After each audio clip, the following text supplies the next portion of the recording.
What happens when two former world number ones became enemies on and off the golf course? They came from different golfing eras, but this particular rivalry had the media swirling for decades. Both Woods and Norman were never shy about their opinions on one another. But Tiger turning down Norman's offer to join him at LIV Golf may have been more than what it seemed. Here are the 5 most iconic Woods versus Norman moments. Number 5. Head-to-head world number 1 heritage. Tiger Woods and Greg Norman undoubtedly set the golfing world on fire from each of their retrospective eras. Norman, 22 years Tiger's senior, showcased his peak through the mid-70s to early 90s.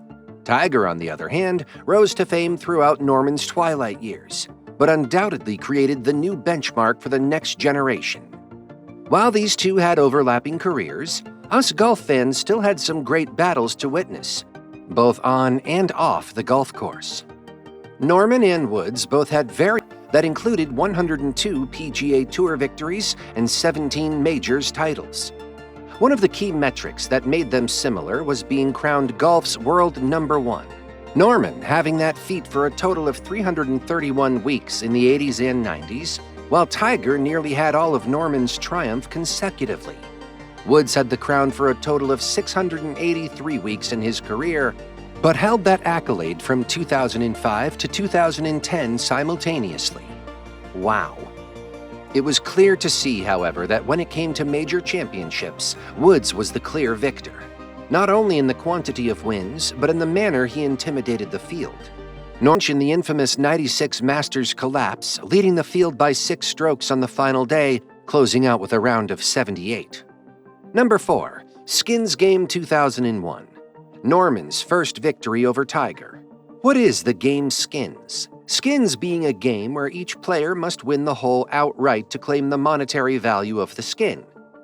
Each player must accrue the highest number of skins possible to win, unless the hole is tied in matching scores and the monetary value rolls over and added to the next hole.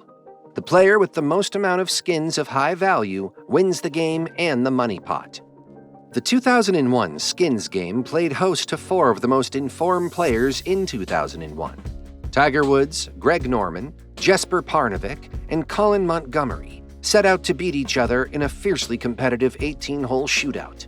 The 2001 Skins game, hosted at Indian Wells Golf Resort in California, was one for the history books, as Woods and Norman had nowhere to hide coming head-to-head. That year, the PGA Tour implemented a rule change for the competition that meant instead of winning a hole and claiming that skin, you now had to in fact win or tie the next hole to claim the skins fairly. This was the first and only time in the competition that the PGA Tour sanctioned this rule, as it had all 4 players neck and neck throughout. A closely fought 16 holes had Norman in contention for the large cash prize. Norman claimed the 17th hole with birdie from 10 feet. That removed all doubt of Jesper Parnevik winning the $730,000 skin prize on that hole. Needing only to tie the winning score on the 18th hole, neither player could manage to stop Norman from making par and tying the hole. This was just before Norman made birdie on the second playoff hole to send Tiger Woods, Colin Montgomerie, and Jesper Parnevik home empty-handed. Norman's victory in this new format made him the biggest winner in the 19-year history of the made-for-television event. Despite the huge cash prize, it seemed he cared more about beating Woods, as he had this to say. "It's not that you want Tiger's scalp on the mantle," Norman said. "It's just that he's the best player in the world, and you want to beat the best player in the world. I know that feeling well.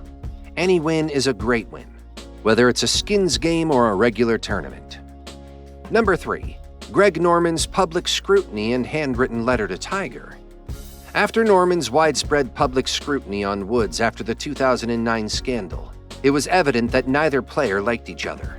Norman, who was particularly vocal on several occasions, spoke in recent interviews to bash Tiger's chances of winning another major. Yet in 2011, when Tiger was picked for the President's Cup in Australia, Norman said he would not have picked the 15-time major winner had he been in Fred Couples' shoes. That year, not only did Tiger play well, but he won the clinching point at Royal Melbourne Golf Course for the U.S. team. Norman later added in 2015, He will win again. He will win other tour events, but a major? I don't see it. Woods, of course, would orchestrate one of the best comebacks in sport, capturing the 2019 Masters, a victory that led to one of the great Woods-Norman stories of all time.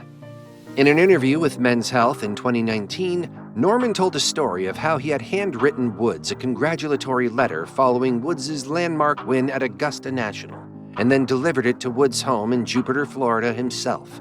Norman never heard back. Very few people know this. When Tiger won the Masters this year, I wrote him a handwritten note and drove down my road, maybe a quarter of a mile, and hand-delivered it to his guard at his gate. I said, "Hey, this is Greg Norman here. I've got a note for Tiger. Can you please hand-deliver it to him?" Well, I never heard a word back from the guy. When I won my first major championship, Jack Nicklaus was the first person to walk down out of the TV tower and congratulate me. I don't know. Maybe Tiger just dislikes me. I have no idea. I've never had a conversation with him about it. Number 2, 98 President's Cup. Tiger asks for Norman in the singles. Back in 1998, Woods, fresh from his rapid ascent to number 1 in the world, beat legendary Australian Greg Norman 1-up in a thrilling final day singles contest for that U.S. team, as their rivals easily won the event for the first and so far only time. Woods recalls wanting to put his hat in the ring to play Norman. I wanted to play against him. Jack and Peter had talked about what kind of pairings would be great for the tournament. We were getting blown out, and so that was one of the key matchups that I felt like I could handle and I could play, and I felt like I could earn a point for our U.S. side.